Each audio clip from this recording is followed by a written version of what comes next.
In the winter of 1944, somewhere in Nazi-occupied Europe, a 13-year-old boy crouched beneath a German supply truck in complete darkness, holding nothing but a small pocket knife. His hands were shaking, not from the cold, but from the knowledge that if the blade slipped, if the guards heard even the slightest sound, or if those brakes failed before the truck left the depot, he would be executed on the spot. But here's what makes this story absolutely insane. This wasn't a trained soldier. This wasn't a resistance fighter with years of experience. This was a child who had learned everything he knew about trucks from watching mechanics in his village before the war.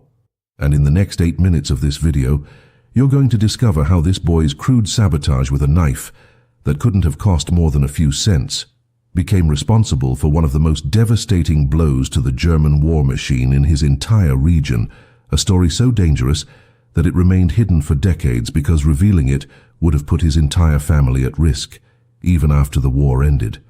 The promise I'm making to you right now is simple. By the end of this video, you'll understand not just what this boy did, but why a child was forced into a position where sabotaging enemy vehicles became his only weapon, and how the consequences of his actions rippled far beyond anything he could have imagined that freezing night under the truck. This isn't a story you'll find in your standard World War II documentaries, because it doesn't involve famous generals, massive battles, or turning points that changed the entire war. This is about the invisible war, the one fought in shadows by people whose names were never recorded in official histories, and it's about understanding that sometimes the most devastating acts of resistance came from the most unlikely heroes armed with the most primitive tools. To understand how a 13-year-old ended up under that truck, you need to understand what life looked like in this corner of occupied Europe in late 1944. The war had been raging for 5 years by this point, and the initial shock of occupation had worn off, replaced by something far more insidious, a grinding daily reality where survival meant collaboration, silence, or resistance, and each choice carried a death sentence if you chose wrong. The village where our story takes place, I'll keep the exact location vague for reasons that will become clear, had been under German control since 1940, and by 1944, the occupation forces had transformed every aspect of daily life. The town square where children once played had become a checkpoint, the school had been converted into a garrison, and the main road that once carried farmers to market now served as a critical supply route for German forces fighting on multiple fronts. The families who remained in this village, and many had already fled or been deported, lived under a simple rule. You existed to serve the German war effort, or you didn't exist at all. Every able-bodied man had been either conscripted into forced labor battalions, sent to work in German factories, or had disappeared into the night to join partisan groups hiding in the surrounding forests. The women, children, and elderly who remained behind were tasked with maintaining the infrastructure that kept the occupation running smoothly. They repaired roads, grew food that was immediately seized and sent to German troops, and were forced to billet soldiers in their own homes, sleeping in their own beds, while families huddled in basements and attics. For the children, childhood had effectively ended the moment the Germans arrived, replaced by education in survival, deception, and the careful calculation of risk that would have been unimaginable to kids growing up in peacetime. But here's what the Germans didn't account for, and this miscalculation would prove fatal. They assumed that children were invisible, harmless, beneath notice. A 13-year-old boy could move through a German depot, could linger near trucks and equipment, could ask seemingly innocent questions of bored guards, and nobody would see him as a threat. In the brutal arithmetic of occupation, children simply didn't register as potential enemies. They were too young, too weak, too obvious to be dangerous. The resistance networks that had formed in the shadows understood this blind spot instinctively, and they exploited it ruthlessly. While adults faced constant scrutiny, searches, and suspicion, children could carry messages, gather intelligence, and yes, even commit acts of sabotage, because the occupiers never imagined that a child could be weaponized. The boy in our story, let's call him Jakob, though that wasn't his real name, had grown up in this village watching his father work as a mechanic before the war. He had spent countless hours in his father's garage, learning how engines worked, how brake lines connected, how a tiny cut in the right place could cause catastrophic failure. When his father was taken away to a labor camp in 1943, Jakob was left with his mother and two younger sisters, and he carried with him not just the memory of his father, but the technical knowledge that would soon become the most dangerous thing he possessed. By the winter of 1944, Jakob had been approached by members of the local resistance, adults who had been watching him, testing him, and had concluded that this quiet, observant boy with mechanical knowledge could do something that none of them could. He could get close to the trucks. The crisis that would force Jakob into action arrived on a brutally cold morning in early December of 1944, when a convoy of more than 30 German supply trucks rolled into the village and transformed the main depot into a critical staging point for ammunition and fuel headed to the front lines. The timing wasn't random. The Allies were pushing hard from the west. Soviet forces were grinding forward from the east, and the Germans were desperately trying to maintain supply lines to units that were already running dangerously low on everything they needed to keep fighting. This village, positioned at a crossroads between major routes, had been selected as a temporary logistics hub, and for the next 2 weeks, trucks would arrive empty and leave loaded with crates of ammunition, barrels of fuel, and supplies that would keep German guns firing for weeks. For the resistance fighters hiding in the forests and working in the shadows, this wasn't just another convoy. This was an opportunity that might never come again. The problem was access and risk, both calculated in brutal terms.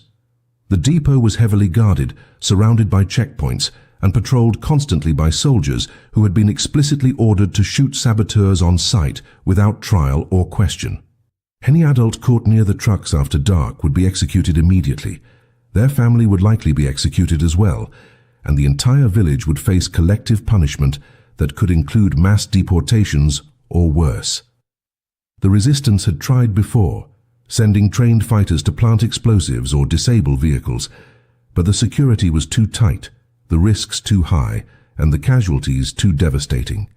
Every failed attempt resulted in reprisals that killed innocent people, and the local resistance commander, a former schoolteacher named Stefan who now lived in the forest, had reluctantly concluded that conventional sabotage was impossible. That's when someone mentioned Jakob, the mechanic's son who could still walk freely through the depot during daylight hours, who had been seen talking to guards without raising suspicion, who understood trucks better than most adults. The meeting where they presented the plan to Jakob happened in the basement of a farmhouse on the outskirts of the village, lit by a single candle that cast dancing shadows on stone walls. Stefan explained it simply. The trucks would be parked in rows overnight, guarded but not constantly watched, and if someone small enough and quiet enough could crawl beneath them with a blade sharp enough to cut through brake lines, those trucks would leave the depot the next morning appearing perfectly normal. They would drive for hours, maybe 20 or 30 kilometers, climbing mountain roads and navigating sharp descents, and when the drivers finally needed to brake, when they pressed the pedal expecting the familiar resistance and control, they would find nothing. The trucks would careen off cliffs, crash into trees or collide with each other, and hundreds of tons of ammunition would be destroyed without a single shot being fired by the resistance. It was elegant, it was devastating, and it required someone who didn't exist in the German security calculations, a child. Jakob listened to the plan without speaking, his face betraying nothing, but his mind was racing through the mechanics and the mathematics of what they were asking. He knew brake lines. He had helped his father replace them dozens of times, and he understood exactly where to cut to ensure complete failure without making the damage visible during a cursory inspection. He also understood the timing. If he cut too deep, the fluid would drain immediately and pool beneath the truck, alerting the guards before morning. But if he cut too shallow, the line might hold long enough for the driver to reach flat ground, where a brake failure would be survivable. The cut had to be precise, deep enough to weaken the line so that pressure and vibration would finish the job once the truck was miles away, climbing mountain passes where there would be no dew. But beyond the technical challenge, Jakob understood something else that Stefan didn't fully articulate. If he was caught, his mother and sisters would pay the price, the village would pay the price, and his death would be neither quick nor merciful. He asked for one night to think about it, and Stefan agreed. Though they both knew the decision had already been made the moment Jakob didn't say no immediately. That night, Jakob sat with his mother in their small kitchen, the same kitchen where his father used to plan repairs and drink coffee, before the war had taken everything normal away from them. He didn't tell her what he had been asked to do. He couldn't. The knowledge alone would put her in danger, but he asked her a question that had been gnawing at him since the meeting. What would his father have done if he was still here? If he had the chance to strike back at the people who had destroyed their lives? His mother looked at him for a long time, and in her eyes Jakob saw something he had never seen before. Not permission exactly, but understanding, the acknowledgement that her son was no longer a child, that the war had stolen his childhood just as surely as it had stolen his father, and that some choices couldn't be made by mothers for their sons anymore. The next morning, Jakob returned to the farmhouse basement and told Stefan he would do it, but he had conditions that revealed a tactical mind far beyond his 13 years. He insisted on scouting the depot himself for 3 full days before attempting anything, learning the guard rotations, identifying which soldiers were alert and which were lazy, and mapping every shadow and blind spot in the truck park. He demanded a backup plan for his family, a way to get his mother and sisters out of the village immediately if something went wrong, and Stefan agreed to have partisan fighters positioned in the forest, ready to extract them within hours of any alarm. Most importantly, Jakob insisted on choosing which trucks to sabotage himself, not based on random selection, but based on which vehicles were being loaded with the most volatile cargo, the ammunition trucks that would create secondary explosions when they crashed, maximizing the destruction from each successful cut. Stefan listened to these demands from a child barely old enough to shave, and realized with a mixture of pride and horror that Jakob wasn't just agreeing to help, he was taking operational command of his own mission. For the next 3 days, Jakob became a ghost in the depot, visible but unnoticed, present but unthreatening. He would arrive in the afternoon carrying a small basket, supposedly delivering bread to one of the workers, and he would linger near the trucks, watching mechanics perform inspections, observing how guards conducted their patrols, and mentally cataloguing every detail. He noticed that the guards changed shifts at exactly 6 in the evening, and again at midnight, and during those transition periods, there was always a 15 to 20-minute window where coordination broke down and sections of the depot were effectively unwatched. He observed that the trucks being loaded with ammunition crates were parked in a specific row closest to the warehouse, separated from the fuel trucks by about 30 meters, and that the ground beneath them was hard-packed dirt that wouldn't show footprints or disturbance. He even struck up conversations with some of the younger guards, German boys not much older than himself who were bored and homesick, and he learned that they hated the night shifts, that they would sometimes huddle together near a fire barrel instead of patrolling, and that they believed children were beneath their concern. On the 4th night, Jakob made his move, carrying nothing but the pocket knife his father had given him 3 years earlier for his 10th birthday, a blade no longer than his index finger, with a wooden handle worn smooth from use. He waited until well past midnight, until the depot had settled into the quiet rhythm of late-night routine, and then he slipped through a gap in the fence that he had identified on day 2, a spot where the wire had been bent back slightly and never repaired. The moon was a thin crescent providing almost no light, which was both a blessing and a curse. Darkness meant invisibility, but it also meant he would be working entirely by touch beneath the trucks. He crawled on his belly through frozen mud, moving with agonizing slowness, every sound amplified in his own ears, the scrape of a stone beneath his coat sounding like thunder, his breathing so loud he was convinced the guards would hear it from 50 meters away. The first truck loomed above him like a mechanical beast, and Jakob positioned himself beneath the chassis, his eyes adjusting to the absolute darkness underneath, where even the faint starlight couldn't penetrate. His hands, already numb from cold, felt along the undercarriage until they found the brake line, a rubber hose no thicker than his thumb running from the master cylinder toward the rear wheels. This was the moment where theory became reality, where his father's lessons would either save him or condemn him.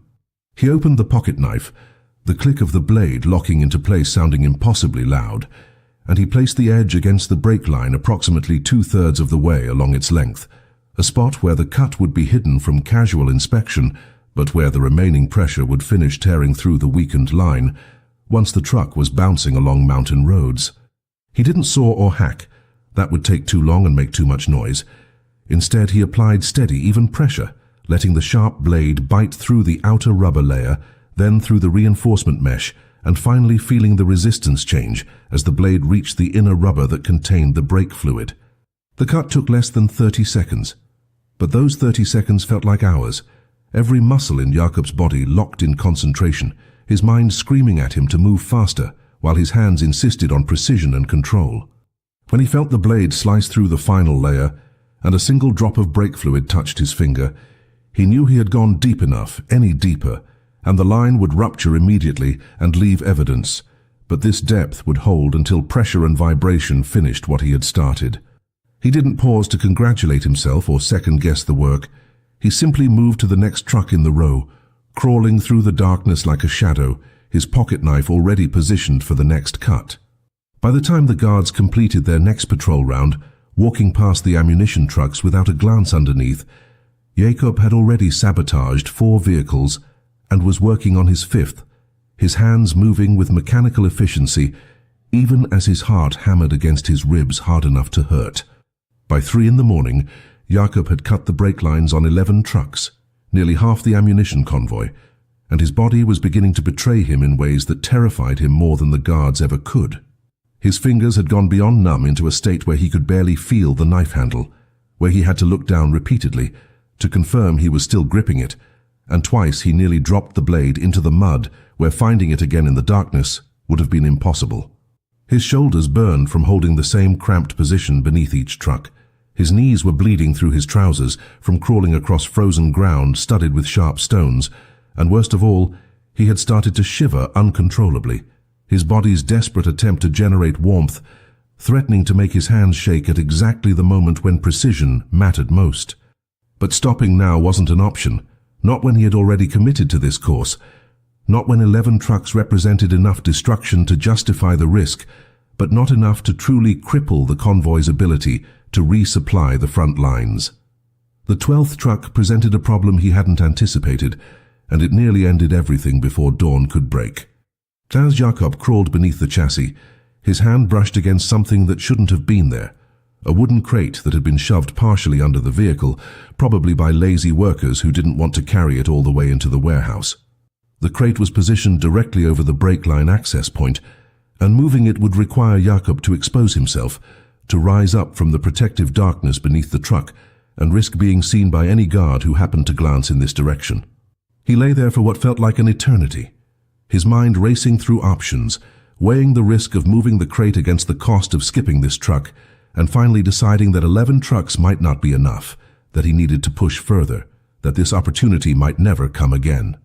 He slid out from beneath the truck on the side facing away from the guard post, rose to a crouch, and used both hands to drag the crate backward as quietly as possible, the wood scraping against frozen earth with a sound that seemed deafening in the night silence. A guard's voice cut through the darkness, not shouting but calling out in German with a tone of lazy curiosity rather than alarm, asking if someone was there, if everything was all right. Jakob froze completely, still crouched beside the truck, knowing that running would guarantee pursuit and capture, knowing that staying motionless was his only chance. The guard's boots crunched across gravel, coming closer, and Jakob could hear the man muttering to himself in German, complaining about the cold and the boredom and the pointlessness of guarding trucks in the middle of nowhere when the war was clearly lost anyway. The footsteps stopped perhaps 10 meters away, and Jakob heard the distinctive click of a lighter, saw the brief flare of flame as the guard lit a cigarette, and realized with a clarity that felt like ice water in his veins that the guard was standing close enough that if he decided to walk around the truck, if he decided to investigate the sound more thoroughly, Jakob would be caught in the open with absolutely no explanation that wouldn't end. In execution. 30 seconds passed, 40, a full minute, and Jakob remained frozen in his crouch, his legs screaming in agony, his lungs burning from holding his breath without realizing it, every sense hyper-focused on the guard's position. He could smell the cigarette smoke drifting on the cold air, could hear the man's breathing, could even hear him take a long drag and exhale slowly, like someone savoring a rare moment of peace in the middle of a war that had already stolen too much. And then, miraculously, the guard turned and walked away, his boots crunching back toward the fire barrel where his fellow soldiers were gathered, apparently satisfied that the sound had been nothing more than the wind or a stray cat, or one of the 1,000 meaningless noises that filled military depots at night. Jakob waited until the footsteps faded completely, until he heard the guard's voice rejoining a conversation near the fire, and only then did he allow himself to breathe, to unclench muscles that had locked into place, to slide back beneath the truck and resume his work with hands that were now shaking for reasons that had nothing to do with the cold. The encounter had cost him precious time and nearly shattered his nerve, but it also crystallized something essential in Jakob's mind. He was committed now. There was no going back, and fear was a luxury he couldn't afford until the job was finished. He cut the brake line on the 12th truck with mechanical precision, then moved to the 13th, then the 14th, working faster now because dawn was approaching and he could see the faintest lightening of the sky to the east. By the time he reached the 16th truck, his hands were moving on pure muscle memory. Find the line, position the blade, apply pressure, feel for the change in resistance, withdraw, move on. He didn't think about the drivers who would die when these trucks crashed. Didn't think about whether they were conscripts or volunteers, young men or old soldiers, because allowing those thoughts in would paralyze him, and paralysis meant failure. He thought instead about his father in a labor camp somewhere, about his sisters sleeping in a house occupied by enemy soldiers, about the villages that had been burned and the people who had disappeared, and he let that fuel him through the last cuts. Jakob finished the 18th truck just as the sky began to shift from black to deep purple. The pre-dawn light that meant his window was closing fast, and he faced a decision that would haunt him for the rest of his life. Push for more trucks and risk being caught in daylight, or extract now with 18 sabotaged vehicles and accept that the remaining convoy would still deliver enough ammunition to kill Allied soldiers for weeks. His original plan had been conservative, cut 10 trucks and disappear. But the night had gone better than expected. The guards had been lazy, his technique had improved with each cut, and 18 trucks represented a catastrophic loss for the Germans if everything went according to plan. But dawn brought workers, mechanics who would arrive to perform final inspections before the convoy departed, and if even one of them decided to crawl beneath a truck to check for leaks or damage, if anyone noticed the telltale drip of brake fluid that Jakob might have missed in the darkness, the alarm would sound, and every exit from the depot would be sealed within minutes. The decision was made for him when he heard voices approaching from the direction of the warehouse, early workers arriving to begin loading operations. Their conversation carried clearly across the cold morning air. Jakob abandoned his position beneath the 19th truck without cutting its brake line, crawling as quickly as silence would allow toward the fence gap he had used to enter hours earlier. His body protested every movement, muscles that had been tensed for hours now cramping and refusing to cooperate. His frozen hands barely able to grip the ground as he pulled himself forward through mud that was beginning to freeze into iron-hard ruts. He reached the fence and squeezed through the gap, feeling the wire catch on his coat and hearing fabric tear. But he didn't stop, didn't look back, just kept crawling until he was beyond the fence line and into the cover of a drainage ditch that ran parallel to the depot perimeter. Only then did he allow himself to collapse, to lay face down in frozen mud and dead grass, his body shaking so violently that he couldn't have stood even if he wanted to, his mind replaying every moment of the last 4 hours in fragments of terror and triumph. He stayed in that ditch until full daylight, until he heard the depot come fully alive with the sounds of engines starting, orders being shouted, and the organized chaos of a military convoy preparing to depart. Through the wire fence he could see the trucks being moved into formation, ammunition trucks interspersed with fuel carriers and supply vehicles, and he counted carefully, confirming that all 18 of the vehicles he had sabotaged were present and being loaded into the convoy line. None of them showed any visible signs of tampering. No puddles of brake fluid beneath the chassis, no mechanics crawling underneath for final inspections. Just routine departure procedures that treated these trucks as perfectly functional machines ready for a long journey through mountain passes, where brake failure would be absolutely catastrophic. Jakob watched as drivers climbed into cabs, as engines roared to life sending clouds of exhaust into the cold morning air, and as the convoy began to roll out of the depot in a long line that stretched for hundreds of meters along the main road heading east toward the front lines. He didn't return home immediately. That would have been suspicious. A boy appearing at dawn covered in mud and blood, with no explanation for where he had been all night. Instead, Jakob circled through the forest to a stream where he washed his hands and face in water, so cold it felt like knives against his skin, where he tried to clean the worst of the mud from his clothes and realized that his trousers were torn at both knees. His coat was ripped along one side, and his hands were covered in small cuts and scrapes that would be difficult to explain. He practiced his story as he walked slowly back toward the village. The lie he had prepared about sneaking out to check snares in the forest, about falling in the dark and spending hours trying to find his way back. A story that was weak and barely believable, but might be enough to avoid serious questioning if his mother didn't push too hard. The pocket knife, still covered in microscopic traces of brake fluid, he wiped carefully on dead leaves and then tucked back into his pocket, the same pocket where it had lived for 3 years, an innocent tool that had become an instrument of sabotage. When Jakob finally reached his house in mid-morning, his mother was waiting at the door with an expression that told him she had known, perhaps not the details but certainly the essence, that her son had been somewhere dangerous, doing something that could get them all killed. She pulled him inside without a word, sat him down at the kitchen table, and began cleaning his wounds with water and cloth while asking no questions whatsoever, her silence more powerful than any interrogation.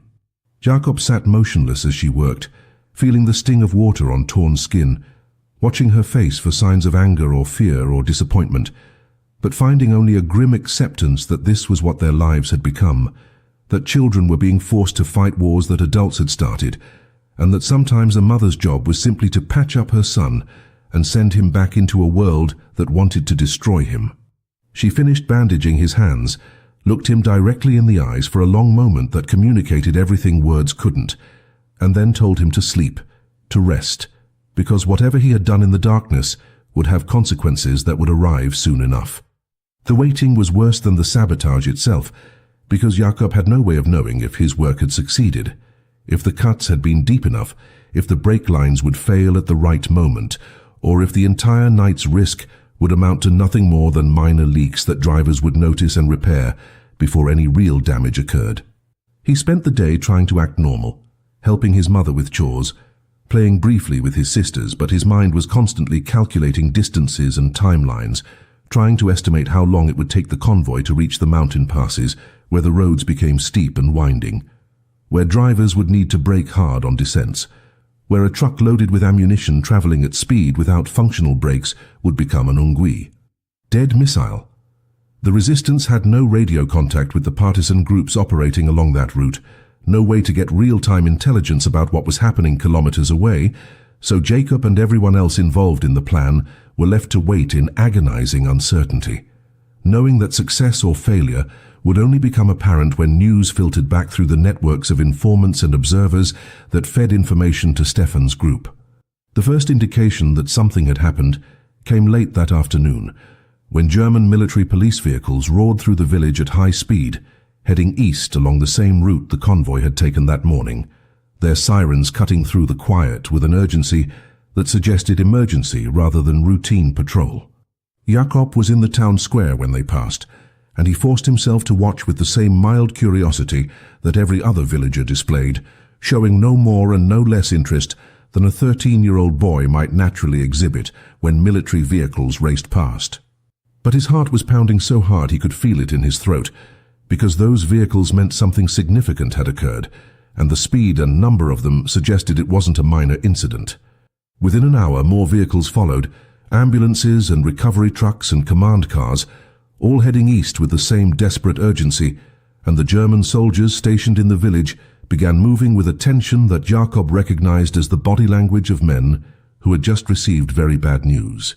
By evening, rumors were spreading through the village like wildfire, whispered conversations between neighbors, fragments of information picked up from German soldiers who were usually more careful about what they said in front of locals. The stories were confused and contradictory. Some people claimed the convoy had been ambushed by partisans, others insisted it was an Allied airstrike, but the consistent thread running through every version was that multiple trucks had crashed, that there had been massive explosions and that the casualties were severe. Jakob listened to these rumors without contributing, without asking questions that might draw attention, but internally he was trying to piece together what had actually happened from the scattered details.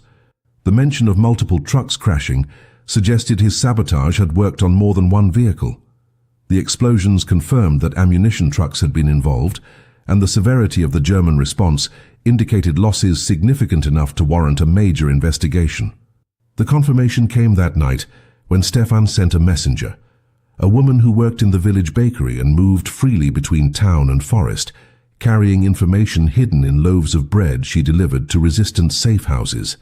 She arrived at Jakob's house after dark with a delivery that his mother accepted without comment, and inside the bread was a small piece of paper with a message written in code so simple that Jakob decoded it immediately. 18 strikes, mountain pass, complete success, stay hidden. Those 4 short phrases told Jakob everything he needed to know. All 18 trucks he had sabotaged had experienced brake failure. The failures had occurred in the mountain passes where he had hoped they would. The results were being classified as complete success, meaning catastrophic damage, and he needed to maintain absolute cover because the Germans would be investigating. He burned the paper in the kitchen stove and watched the ashes disintegrate, feeling a complex mixture of emotions that he had no framework to process. Pride that his work had succeeded, horror at what that success meant in terms of human lives ended, relief that he hadn't been caught, and a bone-deep weariness that came from carrying a secret that could never be safely shared. The German investigation began the next morning with a thoroughness that terrified everyone in the village, because when the Wehrmacht lost an entire convoy to what they initially believed was partisan action, their response was predictably brutal. Soldiers went house to house searching for weapons, resistance materials, or any evidence of collaboration with partisan forces, and they questioned every male over the age of 12 about their whereabouts on the night before the convoy departed. When they reached Jakob's house, he was ready with his practiced story about checking snares in the forest, about falling and getting lost, and the officer questioning him seemed more bored than suspicious, barely listening to the answers because he clearly didn't believe a 13-year-old boy could be involved in anything significant. But then the officer noticed Jakob's bandaged hands, asked how he had injured them, and for one terrible moment Jakob felt the entire careful structure of his lie threatening to collapse under scrutiny that he hadn't anticipated. Jakob showed the officer his torn palms without hesitation, letting him see the scrapes and cuts that had come from crawling across frozen ground studded with rocks and debris, and he explained in a voice that trembled just enough to sound genuine that he had fallen multiple times in the dark forest, that he had been stupid and careless, that his mother had been furious with him for staying out all night. The officer examined the wounds with a clinical detachment, turning Jakob's hands over in his own gloved fingers, and for several seconds that felt like hours, Jakob was certain he was caught, that somehow this man would recognize that these weren't injuries from falling in a forest, but from crawling beneath trucks.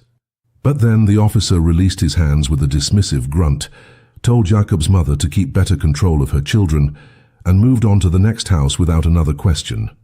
Jakob had passed the first test, but he knew the investigation was far from over, because the Germans were meticulous when it came to incidents that cost them resources and lives, and eventually someone would start asking questions about the trucks themselves rather than focusing solely on partisan activity.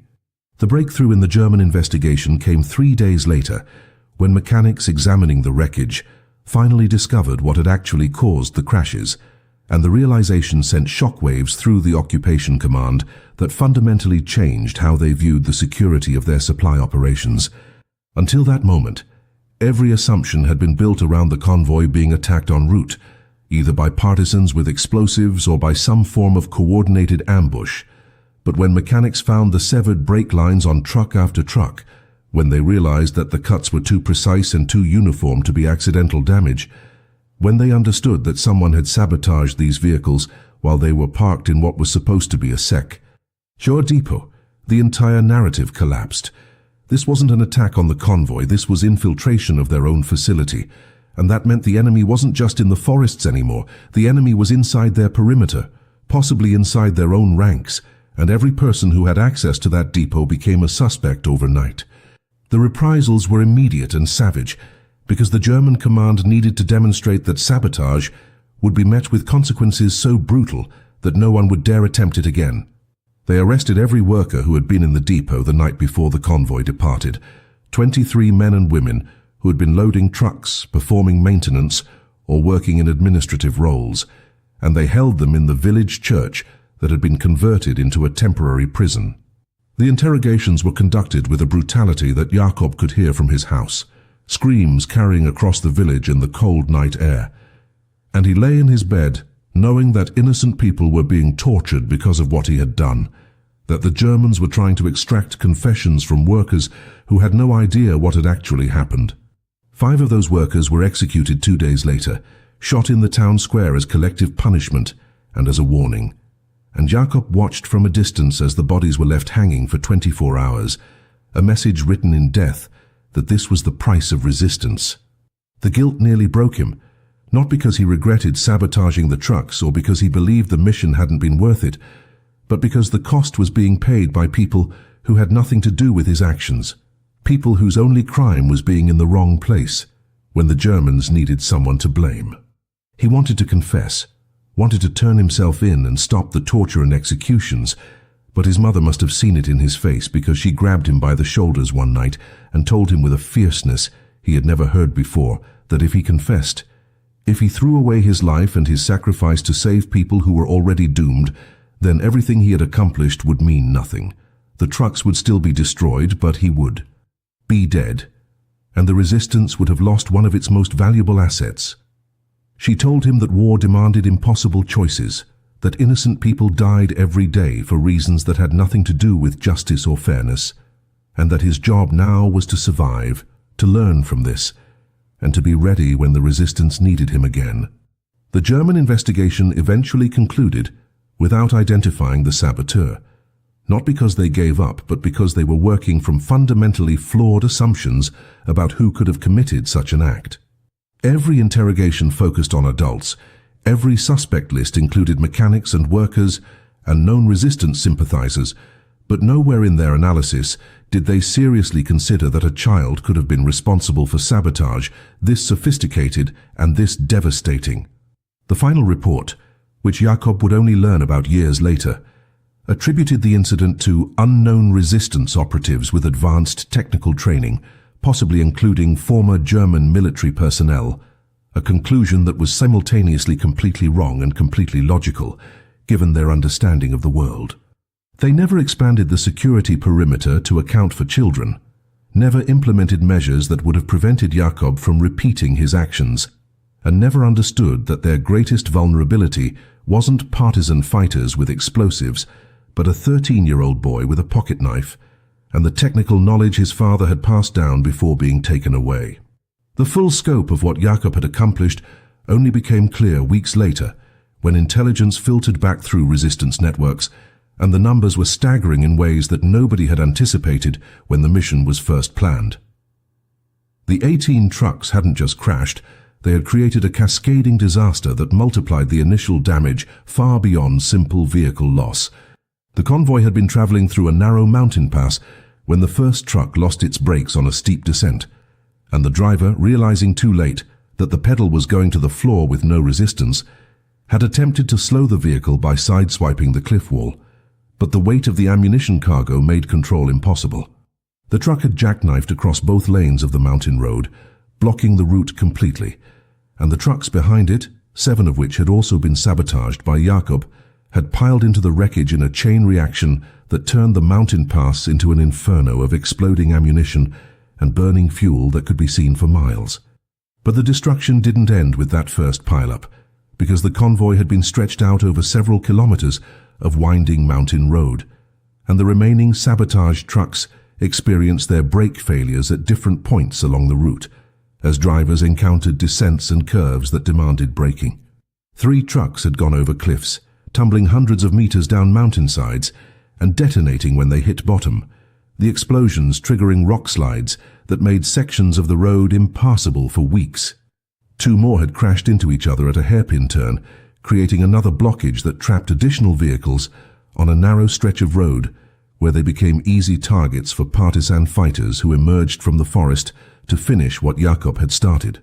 And 4 trucks, their brake lines cut but not yet failed, had been driven back to German depots where they sat for days before mechanics attempted to move them, only to discover during routine repositioning that the brakes were non-functional, leading to crashes inside secure facilities that destroyed equipment and killed personnel who thought they were safe behind their own lines. The final German casualty report, intercepted and decoded by resistance intelligence officers, listed 73 dead, over 100 wounded, and material losses that included not just the trucks and ammunition, but also the closure of a critical supply route for nearly 3 weeks, while engineers cleared wreckage and rebuilt sections of road. But those numbers, as significant as they were, didn't capture the psychological impact of the sabotage on German logistics planning throughout the entire region. Every truck became suspect. Every depot required enhanced security that pulled soldiers away from frontline duties, and the simple act of moving supplies from one location to another became wrapped in layers of inspection and paranoia that slowed operations to a crawl. Jakob had done with a pocket knife what entire partisan battalions had failed to accomplish with explosives and ambushes. He had injected uncertainty into a system that depended on mechanical reliability and logistical predictability, and the ripple effects extended far beyond the immediate destruction.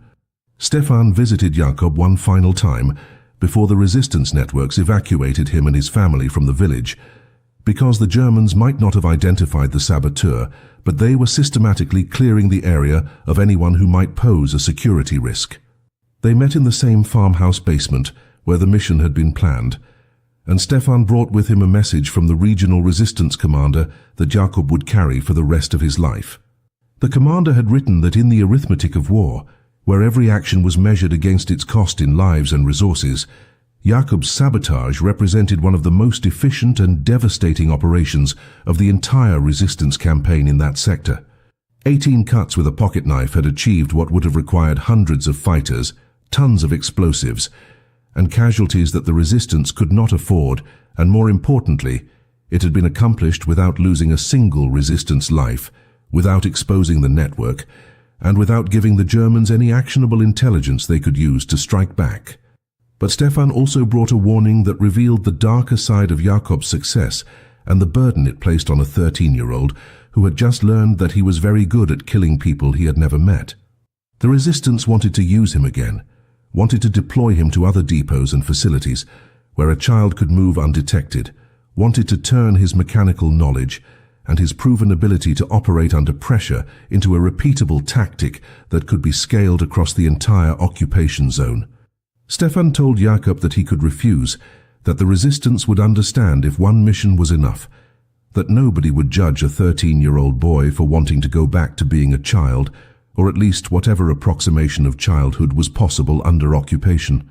But Stefan also told him the truth, that the war was far from over, that the Allies were still months or possibly years away from liberating this region, and that every truck Jakob sabotaged, every supply line he disrupted, every German soldier who died in a crash caused by cut brake lines was one less soldier shooting at Allied forces or rounding up civilians or burning villages in reprisal operations.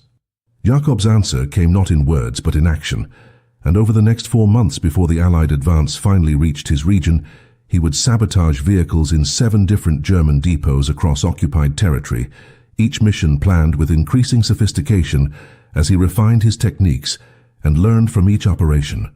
The resistance moved him and his family constantly, never staying in one village for more than a few weeks, always positioning him near German logistics facilities where his age and apparent innocence could provide cover for infiltration. He expanded his toolkit beyond just brake lines, learning to cut fuel lines in ways that would cause slow leaks rather than immediate failure, to sabotage electrical systems that would cause trucks to break down miles from any repair facility, and even to introduce metal shavings into oil reservoirs that would destroy engines after hours of operation. But his specialty remained brake sabotage because it was quick, difficult to detect during visual inspection, and produced the kind of catastrophic failures that created maximum damage with minimum risk of discovery.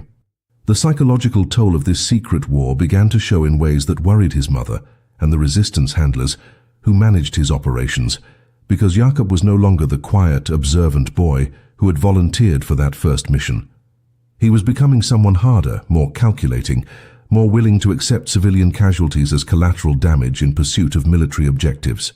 He had nightmares about the drivers in those first 18 trucks, imagining their final moments as they realized the brakes had failed, as they fought desperately to control vehicles that were fundamentally uncontrollable, as they saw the cliff edge or the wall or the truck ahead approaching with terrible inevitability.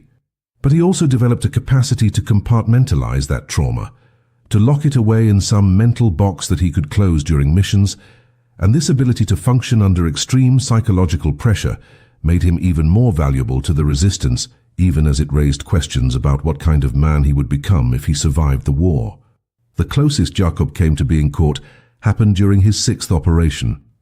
In a depot near a town that had been occupied for so long that the Germans had grown complacent about security, relying on routine rather than vigilance.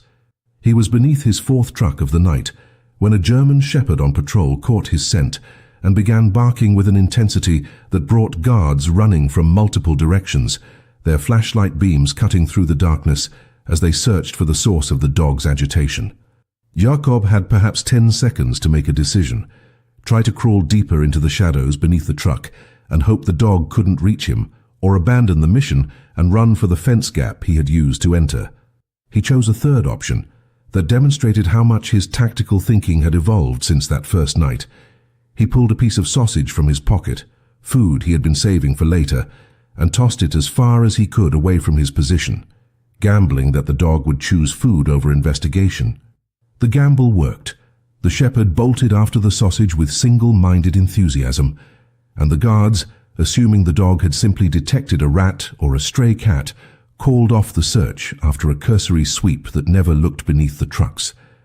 But the incident rattled Jakob in ways that his mother noticed when he returned home that night, shaking not from cold, but from the realization of how close he had come to capture and execution. She held him while he cried for the first time since the war had started, letting out years of accumulated fear and stress and trauma that he had been carrying alone.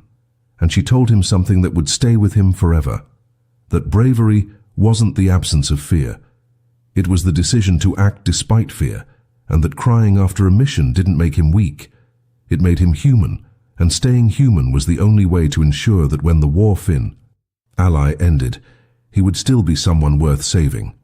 Jakob's final mission came in late March of 1945, by which time the Allied advance was accelerating and German supply lines were collapsing under pressure from multiple fronts. But the occupation forces were fighting with the desperate ferocity of men who knew they were losing and had nothing left to lose. He sabotaged 12 trucks in a depot that was preparing to evacuate eastward, and this time he didn't just cut brake lines, he also planted small incendiary devices provided by the resistance, timed to ignite hours after the trucks departed, turning each vehicle into a rolling bomb that would destroy itself and anything nearby when the fires reached fuel tanks or ammunition cargo. The operation was flawless in execution. Jakob infiltrated the depot, completed his sabotage and extracted without incident. But 2 days later, when the trucks began to burn on roads throughout the region, the German response was so brutal that it made all previous reprisals seem restrained by comparison. The Germans executed 42 civilians in response to that final sabotage operation, rounding up people from villages along the evacuation route and shooting them in groups of 6 as collective punishment, their bodies left in town squares as warnings that remained until Allied forces arrived weeks later and gave them proper burial. Jakob learned about the executions from resistance radio broadcasts and the knowledge that his most successful mission had produced his highest body count of innocent victims, nearly destroyed him in ways that enemy action never could. He stopped eating for days, stopped speaking except when directly questioned, and his mother watched helplessly as her son withdrew into a darkness that she couldn't penetrate with comfort or reason.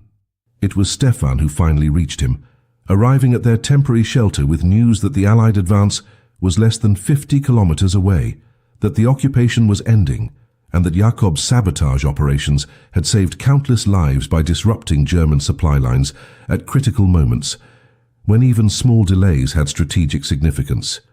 But Stefan also told Jakob a truth, that resistance commanders had debated sharing with their young saboteur, that the 42 civilians executed in reprisal would have likely died anyway in the final weeks of occupation, caught in crossfire or killed in German scorched earth operations as they retreated, and that by accelerating the collapse of German logistics, Jakob had actually shortened the war in his region by days or possibly weeks.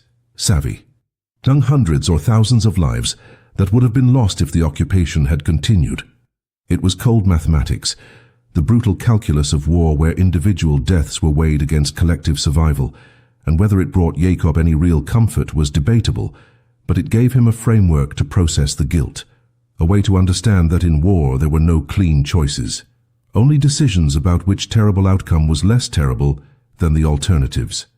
Stefan also revealed that Jakob wasn't the only child operative the resistance had deployed, that across occupied Europe there were dozens or possibly hundreds of young people performing similar missions, and that their collective impact on German warfighting capability was being recognized by Allied intelligence services who were documenting these operations for future historical record. When Allied forces finally liberated Jakob's region in mid-April of 1945, he was reunited with his father, who had survived the labor camps, though the man who returned was so changed by his experiences that Jakob barely recognized him. They never spoke directly about what Jakob had done during the occupation, not because his father didn't know, but because some experiences were too heavy to share even between people who loved each other, and Jakob's mother had made it clear that her son's wartime activities were not to be discussed where anyone could overhear. The pocket knife that had been his primary weapon throughout the sabotage campaign was lost sometime during their final evacuation, and Jakob often wondered if he had deliberately abandoned it or if it had simply fallen from his pocket during the chaos of liberation. But either way, its disappearance felt like closing a chapter on a part of his life that he desperately wanted to forget, but knew he never could. Jakob never spoke publicly about his sabotage operations during his lifetime, maintaining the silence that the resistance had demanded even after the threat of German reprisal had ended, because the Cold War created new dangers for people whose wartime activities might be viewed differently depending on which side of the Iron Curtain they lived. The detailed accounting of his missions, the number of trucks sabotaged, the estimated casualties and material losses, all of that remained locked in resistance archives that wouldn't be open to researchers for decades after the war ended. He lived a quiet life after 1945, worked as a mechanic like his father before him, married, had children of his own, and never told them that their father had once been a teenage saboteur who had killed more enemy soldiers with a pocket knife than some entire infantry companies had killed with rifles and grenades. It was only after Jakob's death in 1998 that his story began to emerge from the archives, when historians researching resistance operations in occupied Europe discovered references to a juvenile saboteur whose brake-cutting campaign had caused disproportionate damage to German logistics networks. The resistance code name for Jakob in operational documents was simply Mechanic's Son, and it took years of cross-referencing records and interviewing surviving resistance members before researchers could even confirm his real identity, let alone document the full scope of his operations. What they found was astonishing. Over a 5-month period, a 13-year-old boy with a pocket knife had sabotaged at least 67 German military vehicles, caused an estimated 300 casualties, and disrupted supply operations across an entire occupied region, all while maintaining perfect operational security that prevented the Germans from ever identifying him as a threat. And here's what makes this story absolutely crucial for us to remember today. Jakob's campaign demonstrated that the most devastating acts of resistance don't always come from the most obvious sources, that courage has no age requirement, and that in the darkest moments of human history, ordinary people, even children, found extraordinary ways to fight back against tyranny, often at costs we can barely comprehend from our comfortable distance in time. This is the history they didn't teach you in school, the story of the wars fought not just by soldiers in uniform, but by children with pocket knives who understood that sometimes the only choice left is to resist, no matter how impossible the odds, no matter how high the price.